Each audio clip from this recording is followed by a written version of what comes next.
चलिए बच्चों, आज हम लोग स्टार्ट करते हैं क्लास 10th का हिंदी।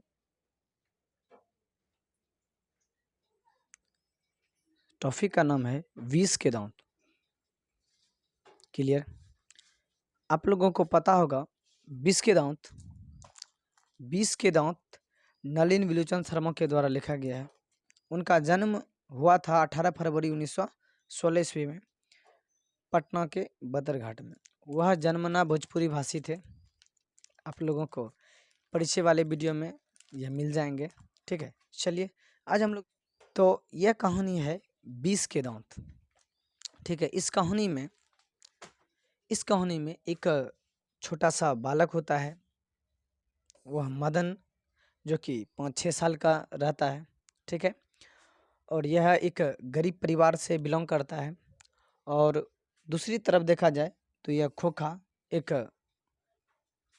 सियान घराने से, यानी कि बहुत अमीर घराने से वह बिलोंग करता है। और आगे चल के इन दोनों में लड़ाई हो जाते हैं। और कहा जाए कि इन दोनों में लड़ाई होने के बाद जो आगे कहानी है, आइए हम लोग स्टार्ट करते हैं उस कहानी को। चलिए, ये जो कार है यह सेन साहब का कार है। यह बिल्कुल नई मॉडल की कार है और कार का रंग है काला। कार का रंग है काला।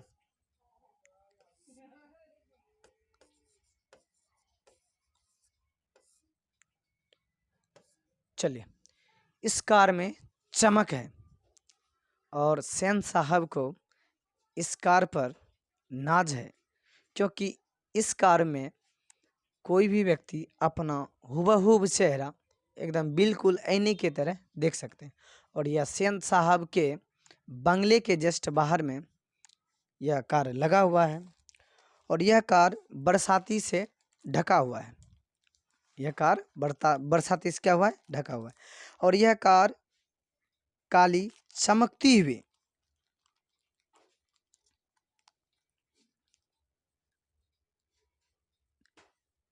और ये जो कार है, इस कार में कोई भी व्यक्ति अपना चेहरा देख सकते हैं। ठीक, सेन साहब को इस कार पर नाज है। सेन साहब को इस कार पर क्या है? बिल्कुल नाज है, क्योंकि उसके पास नई मॉडल का कार है।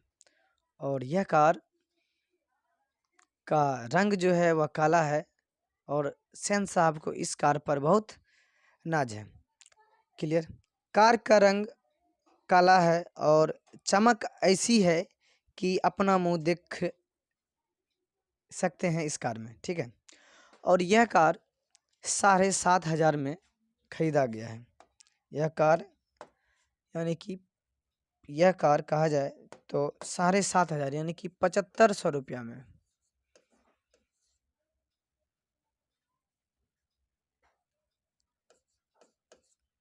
7,500 रुपया में 7,500 में यह कार सेन साहब के द्वारा खरीदा गया। ठीक है, और इसमें ये मैम साहिबा का कहना है कि अगर इस कार के पास अगर कोई भी खोखा या खोखी अगर उसमें छेड़छाड़ करेगा तो इसका जिम्मेवार क्लीनर या फिर सोफर होगा। सोफर कौन है? सोफर या ड्राइवर है। या सोफर कौन है? या ड्राइवर है। ठीक है, तो यह ड्राइवर, सोफर को ही ड्राइवर कहा जाता है। ठीक है, और सेन साहब के यहाँ, ठीक है, और यह गिरधर लाल किरानी है। जो लिखा पढ़ी नहीं होता है, लिखा पढ़ी करने वाला, वो लिखा पढ़ी करने वाला क्या है? एक किरानी है। कौन? गिरधर लाल। ठीक है, गिरधर लाल का भी एक परिवार है। गिरधर लाल का क्या परिवार है? देखिए, गिरधर लाल का एक बेटा है जिसका नाम है मदन और इसका उम्र है 5-6 साल का। ठीक है, और ये मदन की माँ है। ठीक है, चलिए दूसरे तरफ सेन साहब जो है, या सेन साहब की 5 लड़कियां हैं। सेन साहब की कितनी लड़कियां? 5 लड़कियां। कौन कौन है? सीमा, रजनी, आलो, शेफाली और आरती। ठीक है, क्लियर। कौन कौन है? सीमा, रजनी, आलो, शेफाली, आरती। ठीक है, तो प्रश्न पूछा जाएगा, बताइए सेन साहब की कितनी लड़कियां? तो कहेंगे 5। ठीक है, क्लियर। चलिए, और सेन साहब का इकलौता पुत्र था, इसका नाम था खोखा। इसी को कहा जाता है कासू। खोखा पत्नी, जिसे हम लोग कहेंगे मैम साहिबा। क्या कहेंगे? मैम साहिबा। क्लियर। तो यह था सेन साहब का परिवार और यह था गिरधर लाल का परिवार। यह गिरधर लाल का परिवार और यह सेन साहब का परिवार। समझ में आ गया? चलिए हम लोग ये कहानी के माध्यम से समझते हैं। यह कार है किसका? सेन साहब का। क्लियर। यह कार कितने रुपया में खरीदा गया है? 7,500 रुपया में खरीदा गया है। ठीक, चलिए आगे बढ़ते हैं। इस कार का ड्राइवर है, ये कार का क्या है? ड्राइवर है। तो मदन इस कार के पास जब जाता है खेलने के लिए, खेलते खेलते उस कार को क्या करता है? इस कार को थोड़ा सा छूने का प्रयास करता है, थोड़ा सा टच कर लेता है। तो सोफर क्या करता है? मदन को कॉलर पकड़कर जो है ना थोड़ा सा धक्का लगा देता है, गिर जाता है। गिरने के बाद उसके घुटने में थोड़ा सा चोट आ जाती है और ब्लड जो है ना बाहर निकलने लगते हैं। ठीक, और ब्लड बाहर निकलने के बाद उनकी माँ उधर से दौड़ती हुई आती है, उसको खड़ा करके इसके बाद थोड़ा सा जो होता है प्यार दुलार वह भावना देने लगती है। इसके बाद मदन भी अपना आओ ना ताव देखा और सोफर की ओर क्या पड़ा? ललक पड़ा। सोफर को पकड़ने, सोफर का कॉलर पकड़ के एकदम हिचातीर कर रहा था। तो सेन साहब के यहाँ कुछ मित्र आए हुए थे। सेन साहब के यहाँ कुछ मित्र आए हुए थे। वह अपने बंगले में बैठकर बातें चीत कर रहे थे और बातें चीत जो कर रहे थे सेन साहब के यहाँ उनके मित्र, वह पत्रकार थे। ठीक है, और बातें चीत जो चल रहा था वह अपना अपना पुत्र के बारे में बातें चीत चल रहा था कि आप अपने पुत्र को क्या बनाना चाहते हैं, वो शेयर करें, और मैं अपने पुत्र को क्या बनाना चाहता हूँ मैं भी आपको शेयर करता हूँ। यही बातें चीत चल रहा था। तो बाहर, घर के बाहर थोड़ा सा आवाज़ आया कि ये थोड़ा सा हल्ला गुल्ला क्या हो रहा है। तो सेन साहब और मैम साहिबा बाहर आया तो देखा सोफा तानाशाही हो रहा था और उनकी माँ बचाने का प्रयास कर रहा था। तो जैसे ही सेन साहब को मदन की माँ ने देखा तो उनका चेहरा थोड़ा सा झुस हो गया, मतलब कि डाउन हो गया सेन साहब को देखकर, और उनका बोली बंद हो गया। और सेन साहब और जोर से बोलता है सेन साहब को, सेन साहब मदन ने कार छू रहा था, अगर दाग धब्बा लग जाता तो हम पर ही इल्जाम आता, इसलिए मैं इसको धक्का लगाया। और देखिए ना इनकी माँ हम पर ही उलझी हुई है। ठीक, इनकी माँ हम पर ही क्या है? उलझी हुई है। तो सेन साहब को देखकर उनकी माँ जो है ना, उनकी माँ चुप हो गई और सेन साहब ने मदन के जो माँ थे उनको कहा, मदन की माँ, मदन को ले जा, देखना फिर से ऐसी हरकत न करे। या किसने कहा?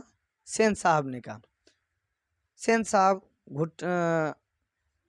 यह बात कहकर चुप हो गया। इसके बाद मैम कहती है, मैम साहिबा, कि यही लड़के सब आगे चलकर चोर और डाकू बनते हैं। यह किसने कहा था?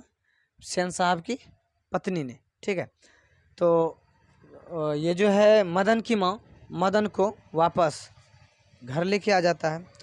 तो प्रश्न पूछेगा, मदन की माँ मदन को ले जा, देखना फिर से ऐसी हरकत न करे। यह कथन किसने कहा था? तो कहेंगे सेन साहब ने।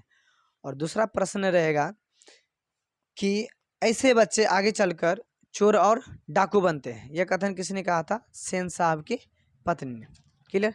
तो जब इसको मदन को वापस घर लेके आता है, आने के बाद मदन को बहुत पिटाई लगता है। पिटाई लगने के बाद यह गली में खेलने के लिए चला जाता है। और ये अब कासू के बारे में समझिए।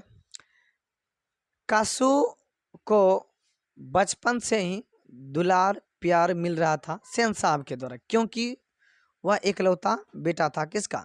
सेन साहब का एक लौता बेटा था और बहुत उसको दुलार प्यार मिल रहा था, जिसके वजह से वह थोड़ा सा भग भी गया था। और इसका तोड़ना फोड़ना यह इंजीनियरिंग कहलाता था कि मेरा बेटा अब इंजीनियर बनेगा। तोड़ता है तो क्या सीखेगा, कब कैसे उंगली कब चलेगा, तो वो इंजीनियर कहलाता था। लेकिन उनकी बेटियां सीमा, रजनी, आलू, शेफाली और आरती वह कठपुतली की तरह घर में रहता था और सेन साहब के उंगली के इशारों पर वह चलती थी। चलिए क्लियर। तो फिर दूसरे दिन उनका मित्र आता है और वह घर में बैठकर बातचीत करते हैं, ठीक है। और फिर बाहर में आवाज आता है थोड़ा सा कुछ शीशा उसा फूटने का। तो बाहर जब देखता है उनके मित्र आकर, तो उनका जो गाड़ी था, उनका जो पिछला रेड कलर का जो हेडलाइट होता है वह फोड़ दिया। तो फोड़ने के बाद उनको तो गोद में लिया सेन साहब और थोड़ा सा मुस्कुराकर उनको क्या किया, डांटने लगा। इसके बाद डांटने के बाद और उनके मित्र ने कहा कि देखिए आपका लड़का कितना शरारती है, यही कहते हैं कि इंजीनियर बनेगा। तो देखिए इंजीनियरिंग सिखाने के लिए एक बढ़ई मिस्त्री जो होता है, कारपेंटर जिसको कहते हैं, बढ़ई मिस्त्री, वह उनके घर पर ही आता था उसको क्या करने के लिए, सिखाने के लिए, ठीक है। तो एक दिन क्या होता है, ये कासू मदन के गली में जाता है और वह मदन लट्टू नचा रहा था, ठीक है। और जब मदन के गली में जाता है कासू और मदन को कहता है हम भी खेलेगा, तो मदन ने कहा ठीक है तुम भी खेलेगा, ये बताओ तुम्हारे पास लट्टू है? उसने कहा नहीं मेरे पास तो लट्टू नहीं है, लेकिन हम भी खेलेगा। तो उसने कहा नहीं तुम्हारे पास लट्टू नहीं है, हम तुमको नहीं खेलने देंगे। और बहुत सारा दोस्त था मदन का उस गली में। तो इनका जो व्यवहार था, यह जो ना अपना हाथ उठा दिया मदन के ऊपर। दोनों के बीच झगड़ा आरंभ हो जाता है, मदन और कासू के बीच। कासू और खोखा एक ही नाम है, दोनों के बीच कुत्ते की तरह लड़ाई आरंभ हो जाता है उन्हीं गली में। और मदन क्या करता है, एक घूंसा देता है मुंह में और कासू का 2 दांत टूट जाता है, ठीक है। इसलिए इस कहानी का नायक कहा जाता है किसको, मदन को। इस कहानी का नायक किसे कहा जाता है, मदन को। मदन का उम्र हो रहा था उस 5-6 साल, 5-6 साल का था मदन, ठीक है। तो वह रोते हुए चला गया कासू अपना घर। इसके बाद मदन तो एकदम डर से एकदम कांप रहा था कि अब घर जाएंगे तो पिताजी जो है ना हमको पीटेगा, डांटेगा। इनके डर से शाम हो गया। शाम में क्या किया, वह चुपचाप एकदम पूरा धीमी गति से वह जो होता है रसोई घर, उसमें जाके चुपके से थोड़ा सा खाना, पेट है तो पेट बचपन में तो उतना भूखा रहना तो संभव नहीं है। तो चुपचाप जाके क्या किया, खाना खा के और वो रसोई घर से बाहर लौट रहा था। तो जो दहलीज था, दहलीज में थोड़ा सा बर्तन उर्तन रखा होगा, जैसे एकदम धीरे धीरे जो वो बाहर निकल रहा था, ऐसे धीरे धीरे एकदम धीरे धीरे बाहर निकल रहा था। और थोड़ा सो बर्तन में लात पड़ा और हरमर सा आवाज हो। तो उधर से गिरधर लाल और उनकी पत्नी बाहर निकला। देखा ए मदन इधर आ। कहाँ था रे शाम तक, कहाँ था? तो खेल रहे थे, पूरा एकदम चेहरा झुका कर, पूरा एकदम चेहरा डाउन था। और इनके वजह से, मदन के वजह से सेन साहब ने गिरधर लाल को किरानी के पद से निकाल दिया था, ठीक है। इन झगड़ों की वजह से उनको बाहर कर दिया था और वह घर लौट गया था, ठीक है।